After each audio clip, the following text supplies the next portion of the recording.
isa pa. Kaya nila sa mga sa palapanan. Hindi ko lalakas yan mamaya. Okay, so yung mangyayari po, papasok ang ating birthday celebrant together with its proud parents po. Tapos, ang gagawin ng ating mga guests, papalakpak lang po kayo. Papalakpak walang titigil. Hanggang makapunta sila here sa harapan. Okay po ba yun?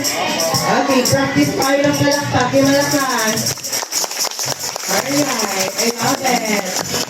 Tapos walang titigil. Pag may tumigil na, ang ating birthday celebrant, nandito si Kuya Harvey together with his proud parents. Palapakan po natin sila.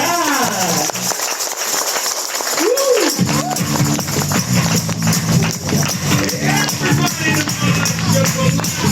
Papalakpak na, walang titigil.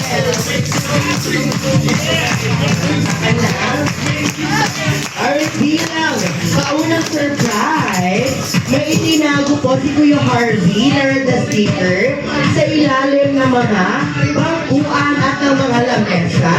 Pakihanap po ito para sa papremyo.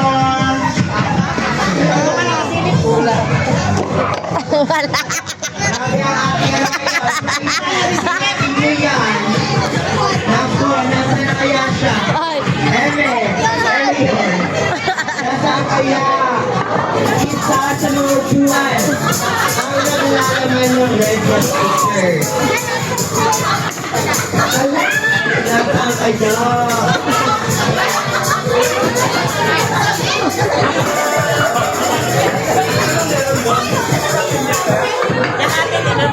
Alright, may tanong po siya. Sabi na po kayo, ha? Kasi wala akong nakatago. Practice lang. Ay, kasi Mars talaga yung nagtago talaga. Siya talaga yung nagtago.